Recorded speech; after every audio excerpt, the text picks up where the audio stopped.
ఎన్నికల రోజు పోలింగ్ ఇక్కడ జరుగుతుంటే పక్క రాష్ట్ర ముఖ్యమంత్రి AK-47 తుపాకులతో పోలీసుల నాగార్జున సాగర్ డ్యామ్ మీదకు పంపించింది అధ్యక్ష. ఇవాళ నేను అడగదలుచుకున్న వాళ్ళను, నాగార్జున సాగర్ 100% మన భూభాగంలో ఉంది. మన ప్రాంతం, మన ప్రాంతానికి లోపటికొచ్చి తుపాకులు పెట్టి ప్రాజెక్టులను ఆక్రమించుకుంటుంటే వీళ్ళ సహకారం లేకుండా వస్తాడా అధ్యక్ష? ఇంటి దొంగలు లేకుండా జగన్మోహన్ రెడ్డి గారు లోపలికొచ్చి నాగార్జున సాగర్ డ్యామ్ మీద పహారాలు కాసే పరిస్థితి వస్తుందా అధ్యక్ష? ఎందుకు ఆ రోజు వీళ్ళు మాట్లాడలేదు? వీళ్ళు ఇచ్చిన అలసే కదా, వాళ్ళు పెట్టిన పులుసు తిని వీళ్ళు అలసి ఇవ్వడం వల్లనే కదా ఈరోజు ఈ పరిస్థితి వచ్చింది. ఆయల్లో రాయలసీమకు పోయినప్పుడు కల్వకుంట్ల చంద్రశేఖరరావు గారు, ఈనాటి మంత్రి శ్రీమతి రోజా గారు పెట్టిన రాగి సంకటి రొయ్యల పులుసు తిని రాయలసీమను రతలాలసీమం చేస్తా అని చెప్పి మాట ఇచ్చి బేసిన్లు లేవు, బేసిజాలు లేవు, మీరు కొట్టుకపోండి అన్నాడు. వాళ్ళు కొట్టుకపోయారు. ఇప్పుడు మేము వచ్చినాక అట్టెట్లా కొట్టుకపోతాడంట? ఎవరు అధ్యక్ష బాధ్యత ఎవరు వహించాలి? నీ కళ్ళ ముందే కదా ముచ్చుమర్రి చంద్రబాబు నాయుడు కట్టింది, నీ కళ్ళ ముందే కదా రాజశేఖర రెడ్డి పోతిరెడ్డి పాడును 44,000 క్యూసెక్లకు పెంచి తరలించకపోయింది. నీ కళ్ళ ముందలనే కదా నీ ఇంట్లో పంచపక్ష ప్రమాణాలు జగన్మోహన్ రెడ్డి గారికి పెట్టి జీవో నెంబర్ 203ను నీ ఇంట్లోనే పునాదులేసి రాయలసీమ లిఫ్ట్ ఇరిగేషన్ కు ప్రగతి భవన్ లో కేసీఆర్ గారి డైనింగ్ టేబుల్ మీద పునాది రాయబడ్డది. దానికి పునాది రాయేసింది మీరే కదా.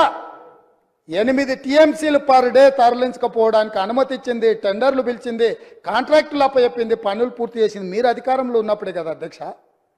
మీరు మొత్తం కృష్ణానది జలాలు మహారాష్ట్ర కర్ణాటక దాటి మహబూబ్ నగర్ జిల్లాలో జూరాల నుంచి పాలమూరులో కలంపూర్లో ఎంటర్ అయి తుంగభద్ర నదిలో వచ్చే నీళ్లు, తుంగభద్ర నుంచి వచ్చిన సుంకేశ్లకు వచ్చిన నీళ్లు, సుంకేశ్ల నీళ్లు జూరాల నీళ్లు కలిసి ప్రయాణమై పాలమూరు జిల్లా నుంచి మొదలై రాయలసీమలకు పోయి నంద్యాల నుంచి తిరుక్కొని శ్రీశైలం ప్రాజెక్టు మీదకి వచ్చినప్పుడు శ్రీశైలం ప్రాజెక్టు కొంత తెలంగాణలో ఉంటే కొంత ఆంధ్రాలో ఉంది అధ్యక్ష.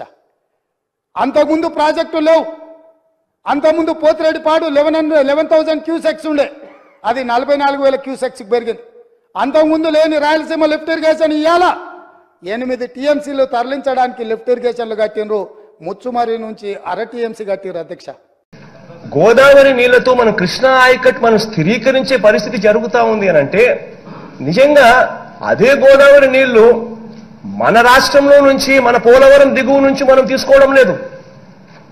He was magnanimous. తన రాష్ట్రం నుంచి గోదావరి నీళ్లను we are taking it to Srisailam, we are taking it to Nagarjuna Sagar. ఆయన రాష్ట్రం నుంచి ఇది నిజంగా ఆయన మెగ్నానిమిటీకి మనం సంతోషపడాల్సింది పోయి రెండు రాష్ట్రాల మధ్య సఖ్యత ఉంది అని చెప్పి సంతోషించాల్సింది పోయి మనం చేస్తా ఉన్నది ఏమిటి అధ్యక్ష? అసలు గోదావరి గురించి అయితే ఫస్ట్ మీ క్లాస్ బీక్తా ఫస్ట్ మీరు వినండి. గోదావరి గురించి, గోదావరి అన్నది 4 పాయలు ఉంటాయి. ఒకటి నాసిక్ నుంచి వచ్చే ఒక పాయ, ఆ నాసిక్ నుంచి వచ్చే పాయ ఇప్పటికే ఎండిపోయిన పరిస్థితి, వాళ్ళకే తెలంగాణకు వచ్చే పరిస్థితే నీళ్లు రాని పరిస్థితి. రెండో పాయ ప్రాణహిత పాయ, that is approximately 36% of Godavari waters. 36% Godavari waters approximately Pranahita పాయ. మూడో పాయ ఇంద్రావతి పాయ. ఇంద్రావతి పాయ అప్రాక్సిమేట్లీ 26% ఆఫ్ గోదావరి వాటర్స్.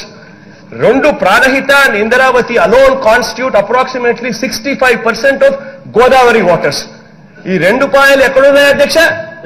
ఈ 2 పాయలు తెలంగాణ రాష్ట్రంలో ఉన్నాయి.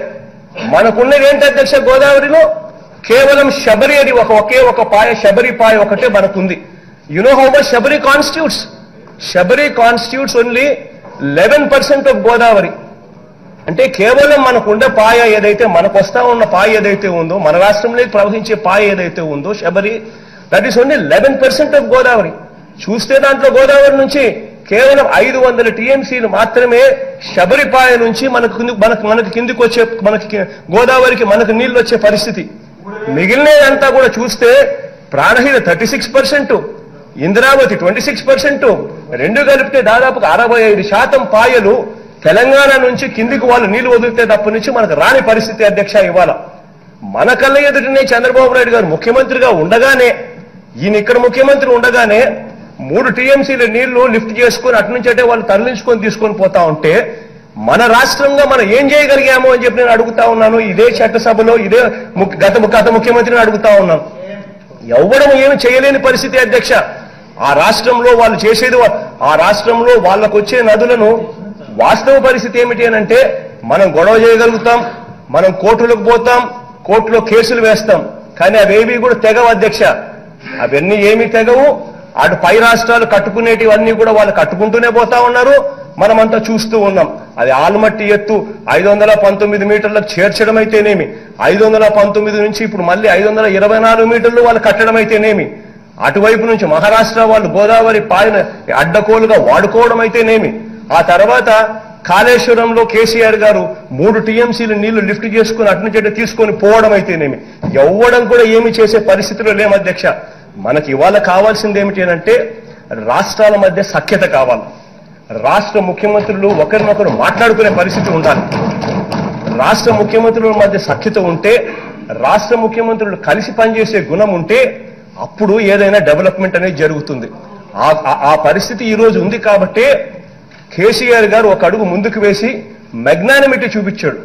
వాళ్ళ రాష్ట్రం నుంచి అంటే వాళ్ళ బౌండరీస్ నుంచి, మన బౌండరీస్ నుంచి కాదు, వాళ్ళ బౌండరీస్ నుంచి పాపం ఆయన ముందుకు వచ్చి కృష్ణా ఆయకట్ స్టెబిలైజేషన్ కోసం అని చెప్పి, ఎందుకంటే ఆయనకు కూడా శ్రీశైలంకు నీళ్లు వస్తే మహబూబ్ నగర్, రంగారెడ్డి జిల్లాలకు నీళ్లు వస్తాయని, కృష్ణా నాగార్జున సాగర్కి నీళ్లు వస్తే తనకు కూడా ఖమ్మం జిల్లా, నల్గొండ జిల్లాలకు తాను నీళ్ళు ఇచ్చే పరిస్థితి తనకు మెరుగవుతుందని, కృష్ణా ఆయకట్ ప్రశ్నార్థకమైతే గన తనకు సంబంధించిన జిల్లాలు కూడా ఏదైతే ఉన్నాయో మహబూబ్ నగర్, నల్గొండ, రంగారెడ్డి, ఖమ్మం, ఈ అన్ని జిల్లాలకు కూడా తనకు ఇబ్బంది అవుతుందనే ఉద్దేశంతో మనకు సంబంధించిన 8 జిల్లాల అధ్యక్ష, రాయలసీమకు సంబంధించిన 4 జిల్లాలు, ప్రకాశం, నెల్లూరు 6 జిల్లాలు, Guntur, Krishna up to west Godavari, Krishna ఆయకట్టుకు సంబంధించి మొత్తం ఆయకట్టే ప్రశ్నార్థకమయ్యే పరిస్థితులు ఉంటాయని చెప్పి ఆయన ఒక అడుగు ముందుకు వేసి, మనం వెళ్లి అడిగిన వెంటనే ఒక అడుగు ముందుకు వేసి తన రాష్ట్రం నుంచి,